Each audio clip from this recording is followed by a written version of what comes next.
Yesterday we talked about cameras, focused on DSLR cameras, so today I thought we'd talk about the next best thing, lenses. Now lenses are more important than the actual camera that you're using. A lot of times people focus so much on the actual camera body that they put hardly any money into the lenses, but the truth is it's more important to have a nicer lens than a nicer camera, because if you have an amazing camera but an awful lens, it's not going to matter how amazing your camera is because the image isn't going to be that sharp. Now when I started the whole YouTube career 6 years ago, this was a lens that I was using, the Canon 16 to 35mm f2.8 USM2. So it's actually the exact same lens that we're using on this video right now, filming this tutorial video, so you can kind of see the image quality. Now it's an f2.8, so the lower that number is, the better it can shoot in low light, and we'll talk about that in another video. Right now we're just strictly focusing on the lenses. Now the reason why I love this lens and why it was a great lens as far as starting out is because I love wide shots and I love filming nature shots. So with this 16mm, and the lower that number is, the wider the image is. So you have 30mm to 10mm. If you have a 10mm lens, it's much more wider and just gets wider and wider.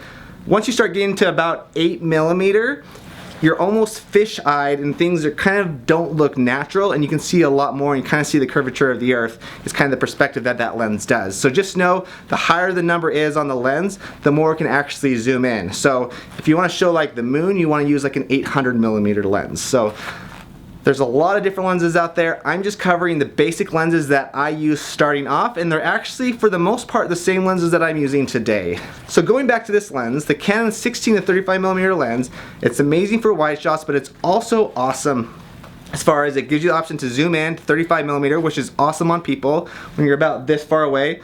Just for the record, right now the lens is set to 16mm, so you can kind of see the spectrum of how wide. And this room isn't a big room, but it shows it a little bit larger than it actually is, just because of the way lenses work. Now this was a lens I was using for almost everything. Whenever I was glide camming on a DSLR camera, this was a lens that I was using. Now let's say 3 years later, after I started the whole YouTube thing, I started shooting in 4K resolution.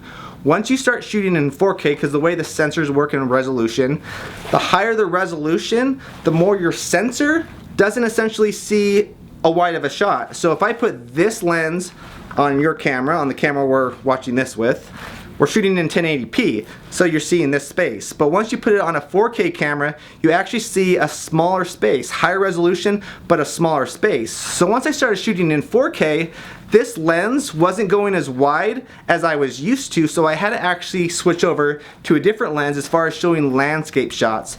And that's when I switched to the Canon 14mm. It's a prime lens. Prime lens means it doesn't zoom in or out, and it stays at a fixed length. Once I started shooting 4K, as I was saying, I switched over to the Canon 14mm 2.8 L series lens, and it's the second one, or the second edition as far as this lens goes. This is what we use for everything that you see a super wide shot in 4K or 6K. It's always shot with this lens right here. So this is super crucial for everything that we're doing. I still use the Canon 16 to 35mm lens, but not as much as far as landscape stuff goes. If I know I'm going to be shooting people and landscape kind of back to back and I won't have time to actually change out the lens, I won't use this lens. I'll end up using the lens that's on this camera. And actually just recently, I'd say within the last year and a half, a new Canon 16 to 35mm lens came out, which just so happens to be on our Canon 1DC. So this is also a Canon 16 to 35mm lens, but it's an f4. So what that means is it doesn't shoot as good in low light, but it's sharper than the f2.8 L series lens. So the 2.8, even though it's not as sharp as this, it's actually much more expensive. It's about $600 more expensive because it can film in lower light or take pictures in lower light. But when you're shooting 4K or 6K resolution, you want it as sharp as possible. So that's why we're using this lens a lot more. As far as if I know I'm shooting nature and people, I'll use the Canon 16 35mm f4. And if I'm filming in super low light or fairly low light, I'll use the same lens that's on here right now, the f2.8. So just know there's a couple different variations of it. And both lenses, they're L series lenses, and just seeing them side by side, they're slightly different as far as the body goes, but they're essentially about the same size. And yeah, there you have it as far as those lenses go. Now, I know a lot of our viewers are just starting out as filmmakers, and they're doing it on a very, very small budget. I've been there, I've done that, I know how it feels, and actually I think it's a really exciting time because it forces us to be super resourceful. So anyone starting off right now, the best lens that I would suggest, and it was actually the first lens I ever bought, I'd buy the Canon 50mm f1.8 lens, which I just so happen to have on this camera right here. So the reason why I suggest this lens is because it's about the cheapest lens you can buy for the quality that it produces, and it's a super good all-around lens. It's definitely best for kind of portrait people pictures, but it's also good for landscape as well. It just doesn't get as wide, but it's still a phenomenal lens, and you're spending about $130 on this lens. I'm talking about Canon right now, but Nikon has almost an identical lens to this. It's also a 1.8, and it's about the same price as well. Anyone starting off, doesn't have a lot of money, and wants still high images the best they can, I would strongly suggest this lens. This is the first lens I ever bought 10 years ago, and I still use it today. Now, once you are able to get a bigger budget, they have nicer versions of this. This is the 1.8. We now use the 1.2 lens, but you're spending about $1,800 more. So it's a significant jump, and for that much money, you can't truly see the difference as far as what you're paying, but when you're doing higher end things, that's when you're gonna wanna switch. But if you're just starting out, this is the lens I would suggest, the Canon 50mm 1.8. I'll have a link below in the description that goes to this that you can buy on Amazon. I'm not paid to say this. The links I have below in the description are affiliate links, but that is that, just so you know.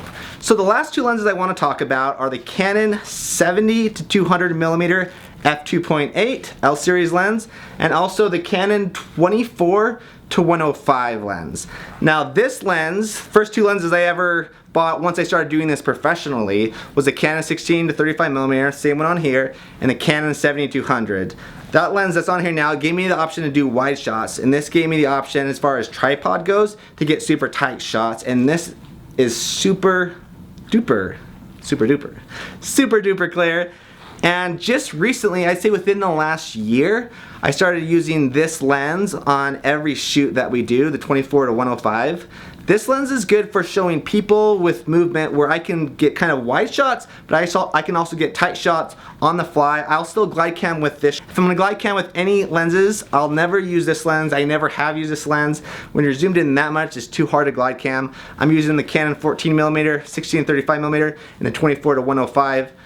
On the glide cam. I'm not using anything else as far as lenses go when I'm glide camming, and that's the reason for that. So those are the main lenses that I use, and that's the reason why I use those lenses. I actually wrote an in-depth discussion of the different lenses I use that go even more in-depth. So if you want to read that article or that blog post I did a couple years back, it's still relevant today. The same things apply, and I actually have picture demonstrations of what these lenses can produce. I'm gonna have a link below in the description. Click on that link, see that blog post, and I'll have links to all the equipment that I talked about today that you can get on Amazon. Thanks so much for watching. Thanks for supporting us. I'm super excited about these tutorial videos. And yeah, I just want to give back the best we can to you all because you've been such an amazing support. So click below in the description to find out about the equipment we used and the blog post. And yeah, stay tuned for tomorrow. Yeah, wham, bam, super tramp. And I tipping up my hat while I boost the fans. And I hover up top, can you feel the noise? All the girls scream now cause they want the boys. Yo, making all the clouds looking like a big joke when I run so fast and I sing so low. And you never wanna mess with me, you're just dissing me. I just set me free, so just stop.